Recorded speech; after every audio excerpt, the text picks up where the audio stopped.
It is not death that a man should fear, but he should fear never beginning to live. From an early age, we are molded to seek the approval of others. Our parents' smiles and expressions teach us to depend on external action, a practice we follow throughout our lives.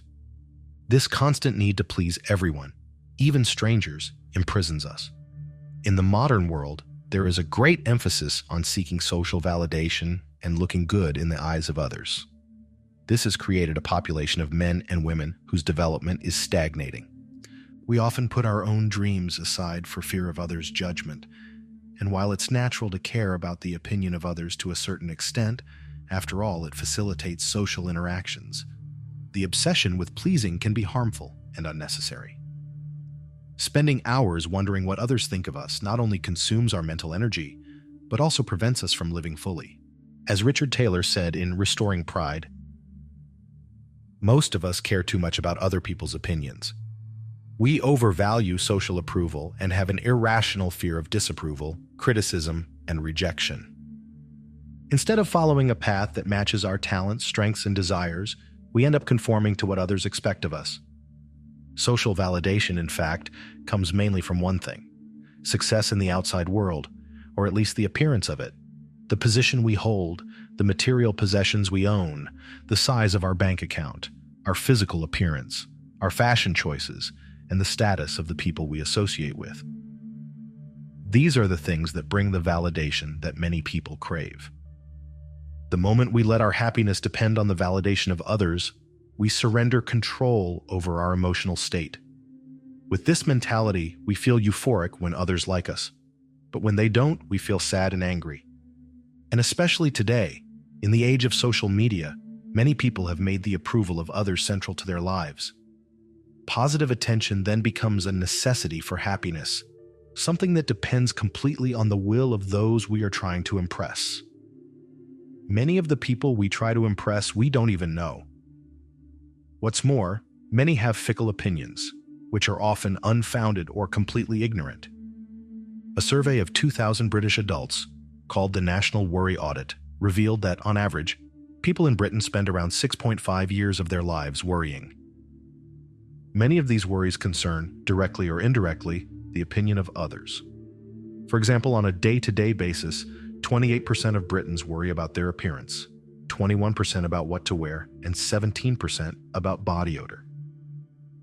The average life expectancy of Britons is currently 81 years, which means that they spend 8% of their lives worrying. If they stopped worrying about what other people think, they would have around 10 more years to enjoy life or do something useful. What a waste of energy to spend this short and vulnerable existence wondering what others think.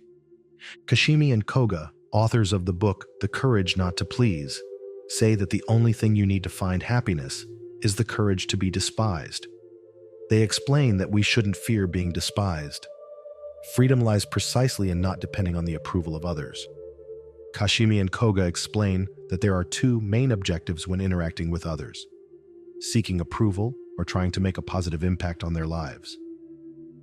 The authors state that unhappy people often make it their goal to seek the approval of others.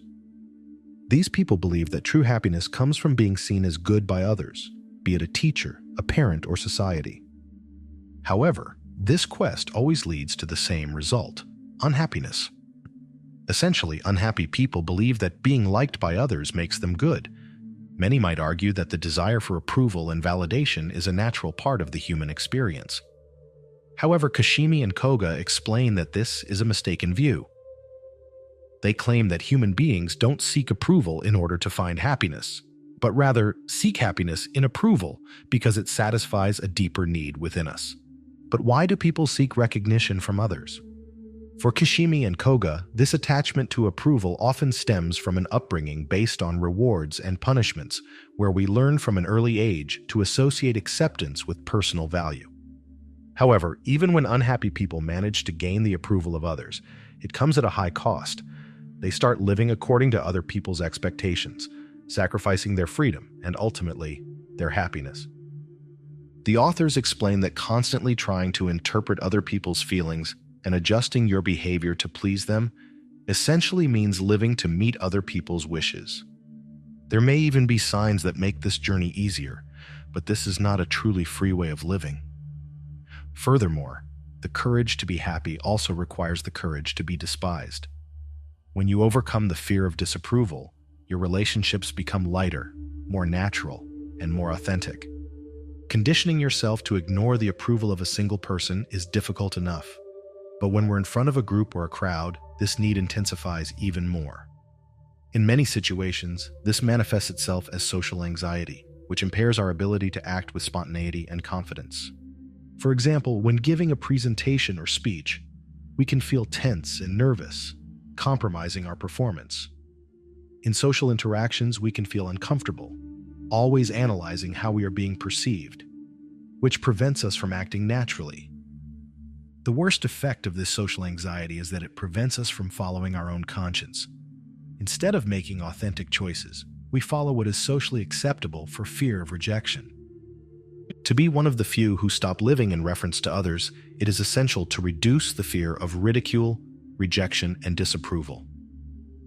Those who don't face this fear end up becoming conformists, always adapting their actions to what others expect.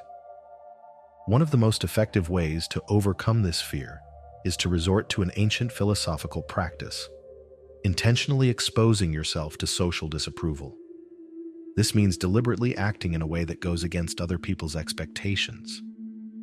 Not to shock or provoke, but to train yourself to tolerate the discomfort of rejection and realize that other people's opinions have less impact on your life than you think.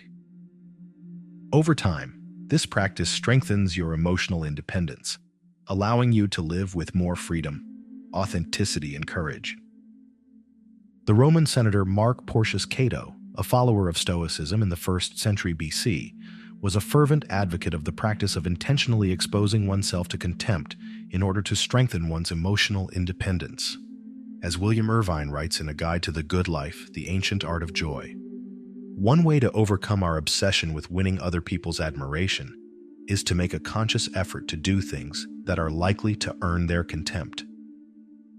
Cato deliberately ignored social norms and fashion trends. According to Plutarch, he did this not to stand out or attract attention, but to train his mind to feel ashamed only of what was truly shameful, ignoring other people's opinions about anything else. In other words, he consciously chose to carry out actions that provoked the contempt of others just to get used to ignoring that contempt. Another great example of this practice was Diogenes the Cynic, who lived in the 4th century BC and took this idea to the extreme. He performed acts almost daily that defied social norms and provoked ridicule, rejection, and contempt. One of his habits was to walk backwards in theaters while the crowd was leaving, purposely going against the flow. When people laughed at him and asked why, he would reply, "Aren't you ashamed that while you're walking in the wrong direction in life, you mock me for walking backwards?" Diogenes managed to completely free himself from the weight of social validation. He didn't shape his life to look good in the eyes of others. His only goal was to develop his own inner greatness, mastering body and mind. When someone said to Diogenes, "Most people laugh at you," he replied, "and certainly the dumb laugh at them, but just as I don't mind donkeys, I don't mind them." This extreme mentality may seem challenging, but it teaches a valuable lesson. The more we free ourselves from the need for approval, the freer we become to live authentically and fully. Diogenes' lifestyle did not make him the target of universal scorn.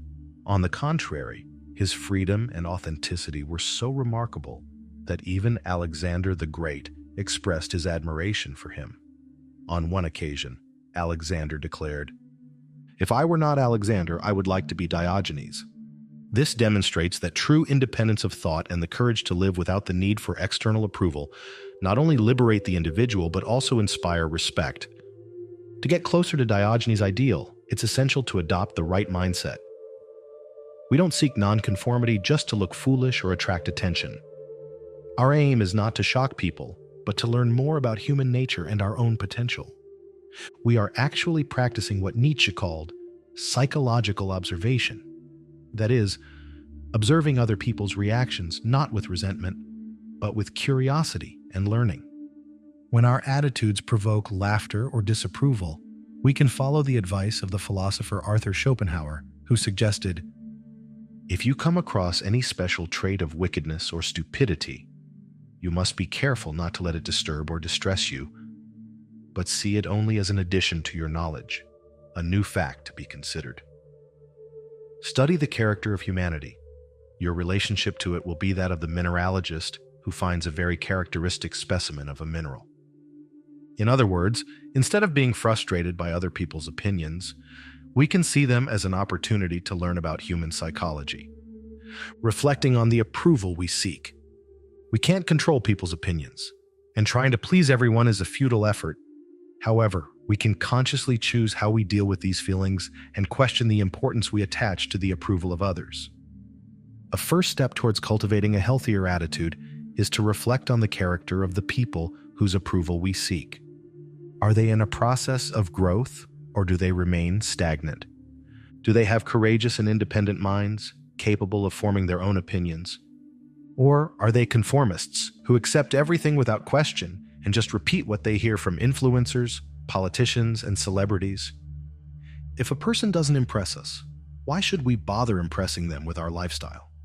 This simple reflection can help us free ourselves from the need for approval and focus on what really matters: living authentically, guided by our own values and principles. The Stoic philosopher Seneca warned about the danger of seeking the approval of others without reflecting on your real value. How mad is he who leaves the classroom with a glad heart simply for the applause of the ignorant? Why do you take pleasure in being praised by people you can't praise yourself? This observation begs the question, why do we attach so much importance to the opinions of people we often don't even admire? If we don't respect their vision, why should their criticism or praise have so much weight over us? Arthur Schopenhauer reinforced this idea, highlighting the futility of most of the opinions that surround us. What happens in the consciousness of others is a matter of indifference to us. In time, we become indifferent to it when we realize how shallow and futile are the thoughts of the majority, how narrow their concepts, how petty their feelings, how distorted their opinions, and how much falsehood there is in most of them. One way to make the fear of ridicule lighter is to remember that often the people who are quickest to judge and most aggressive in their criticism are precisely those whose opinions matter the least.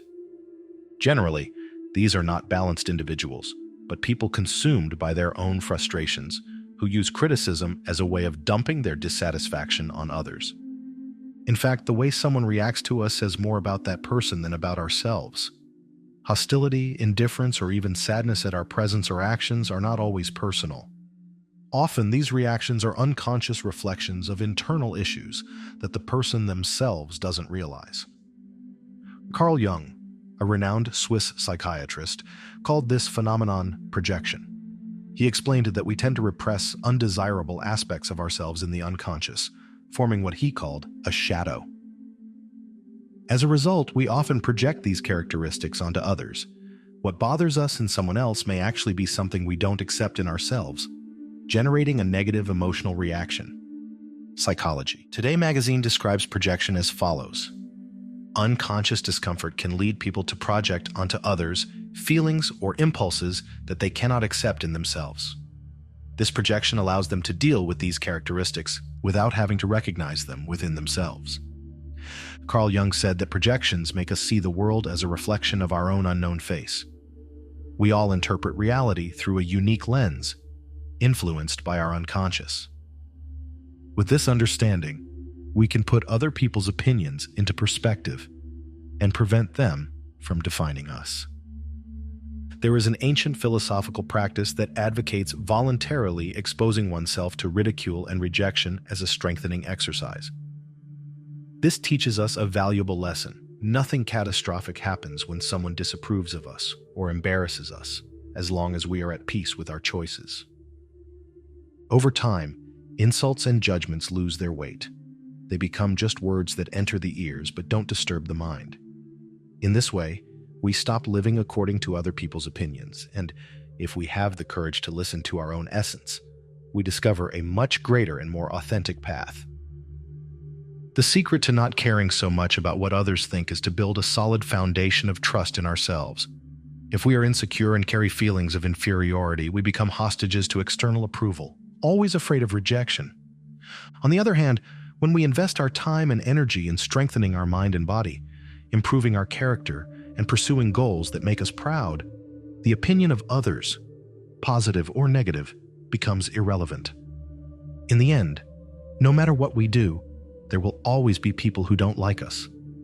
The only way to find true and lasting happiness is to accept this reality and have the courage to live according to what we believe is right, regardless of what others think. That's why it's essential to abandon the need for approval and develop the courage to be disapproved of.